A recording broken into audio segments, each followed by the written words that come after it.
moçka, me thënë nga, si të thosh, nga Kërnia, nga hidrovoria Kërnis, deri tek ndarja me Zvërnecin, me dalanin e vjetër. Fillon me gjyshin tim e mbaron me gjyshin e... Jo, sa pretendent janë aktual për pronën në gjitha të zonë? Në dinin tuaj?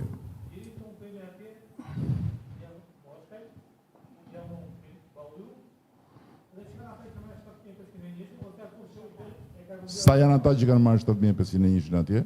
Dihet gjë? Jo, në tokën tonë në 7501 nuk ka... Nuk ka.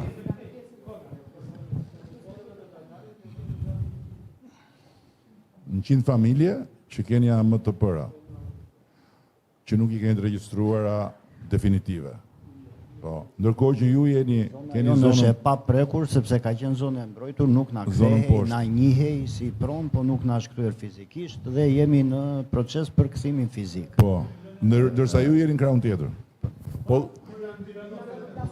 edhe ju jeni mbi vendosje, do më ju jeni gjysh me njëri tjetrin. Ju jeni gjysh me njëri tjetrin, apo jo? Jo, po ju pys. Do më thënë juve si familje, jeni të mbi vendosur me familjen tjetër, apo me fshatin? Po. Po. Jebe pak mikrofonin, jebe një sekundë se dhe prapë. Jebe pak së edhe njerë se së gjove. Unë jam pronari 220, trashëguar, 220 hektarë. Në Zornes, duke filluar nga hidrovori që është, ati ku bërë rrethimi, deri ku maro rrethimi prapë. Do më thënë komplet, pjesa e cila ishte rrethori, ishte pjesa ime. Të cilën kam vajtë e kam protestuar, dhe kam ngritur zërin, edhe ishte në proces gjyqësor. Dhe kam kërkuar, desa të zgjidhet problemi, ta zgjidhi gjykata, pavarësisht se pse prona ati faktikisht është e grabitur me dokumenta të falsifikuara. Si ju kësaj edhe shpjeguam këtë. Këtë nuk e kërkon dot, sepse nuk ndalon dot zhvillimi se do marrë vendim gjykata. Më farë, jo, gjykata di si do marrë vendim, nuk e di unë. Po ati ishte dhe avokatur e shtetit, që është pjesëmarrëse në gjyq. Të lutem, këtë gjë nuk e vendosim dot ne këtu, më thuaj, po të pyes për pjesën tjetër, sa janë me ato AMTP që janë të vendosur? Tani nuk e di aty janë gati 28 hektarë janë me AMTP që janë dhënë. Që pretendojnë të marrin pjesën që ti thua që është e jotja. Po. Çorap tjetër domun. Çorap tjetër. Jepja pak? Si operator turistik tani. Jo, një sekund, tani jam thuajti mua. Si ta zgjidhim të se mirë hajde se ai që grabiti do ta zgjidhë drejtësia. Po me këta që thonë ne kemi se shiko, një sekond. Jo, shiko të bëj pyetjen, shiko. Jepja pak. Të bëj pyetjen. Hipotetike e kemi. Fiton gjyshin Minella. Po. Okej? Po, e fiton. E fiton.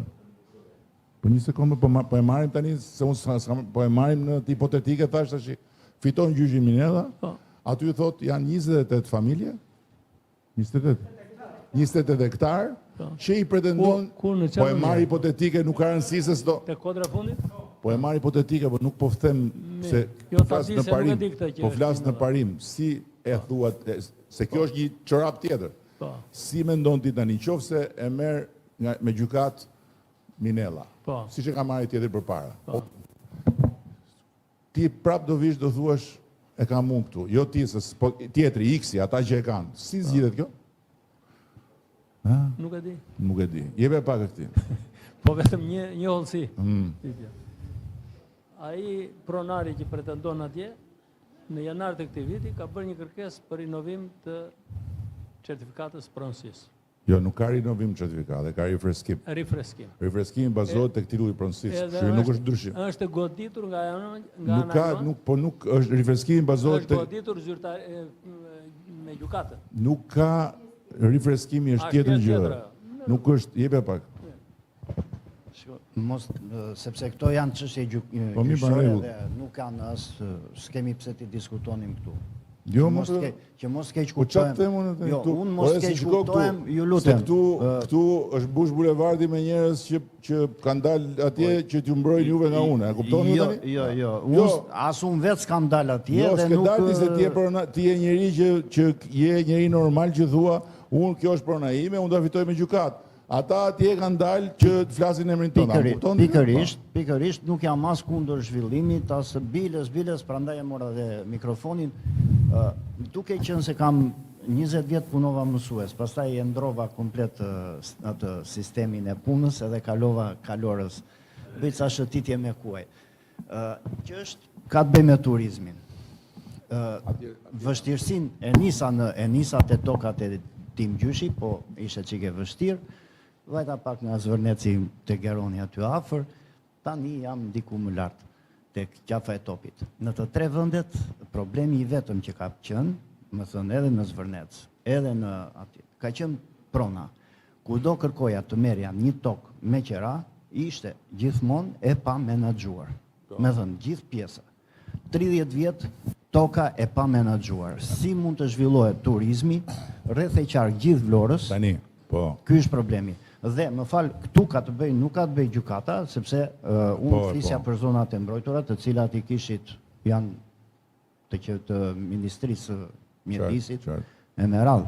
Kështu që ky është një nga problemet. Edhe i dyti janë turizmi, e kam si plag, kam 3 vjet që dëgjoj gjithmonë, sa ndes televizorin dëgjojmë që 30 milion, 20 milion erdhën e me radhë.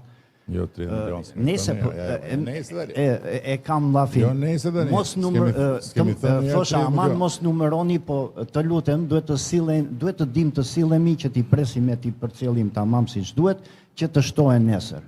Sepse po na hyn dhe vet janë qef në një çik. Ideja është këtu.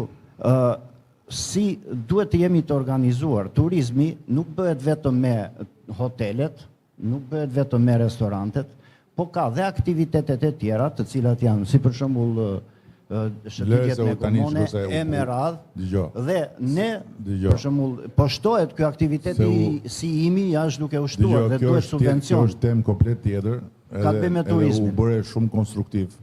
Edhe do fillojnë të dyshojnë si pronarë dhe ata tani se do thonë ky që nga kompleti shqitur. Kështu që e lëm, po ata që na ndjekin tani, po disa na ndjekin. Është shqetësim. Bëj shaka, patjetër, po s'kemi ardhur të flasim tani për strategjinë e turizmit. Tani unë dua t'ju them disa gjëra në përfundim, se pak a shumë juve thatë çka kishte për të thënë, edhe pak a shumë unë isha në dieni të përgjithshme se jam informuar sa si qyshtek thjesht pyeta për të dhe edhe dija shumë mirë që pronarët e vërtet në kuptimin ata që vërtet e pretendojnë pronën realisht nuk janë fare në për ato zhurma.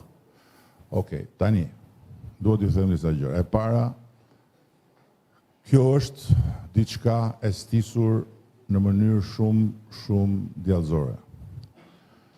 Ne kemi një sistem të mbrojtjes nga rrjetet, nga këto sulmet që bëhen nga faktorë të tjerë kundër nesh, sepse dihet botërisht nuk është sot, u bën tani vite, që ne jemi shënjestër e Iranit. Dhe për këtë arsye kemi ndërtuar një sistem mbrojtje që është nga më të mirë në Europë për sa i përket sulmeve që godasin infrastrukturën digjitale. Por kemi mundësi dhe të shikojmë aktivitetin. Ditën e parë, kur ka shpërthyer gjëja, ka pasur 5 herë më shumë përdorues të rrjeteve shqiptare, po themi, të rrjeteve sociale që lidheshin me Shqipërinë, se sa çka pasur gjatë gjithë viteve të fundit.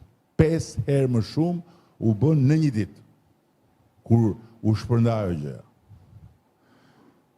E dyta, ishte një skandal i vërtet, ai rrethimi në atë formë, me ato telat sipër, që është një përgjegjësi e madhe e atyre që shqiptarëve që janë caktuar atje për të menaxhuar gjën nga kompania, po gjëra që ndodhi. Me atë gardin, me rrjetin me tela, është bërë me inteligjencë artificiale një kështu atje si afishe dogane, e keni parë besoj, ku shkruaj stop kufiri Izraelit. Dhe është hedhur në mënyrë intensive gjithandej narrativa që këtu do vinë palestinezët që do shkulen nga Gaza. Dhe kjo gjë është bërë me një sistem shumë të qartë për ne tani më në disa xhami.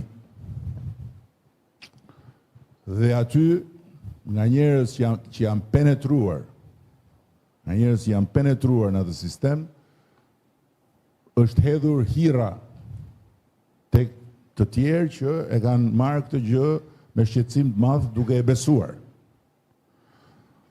Gjëja ka marrë për masa botërore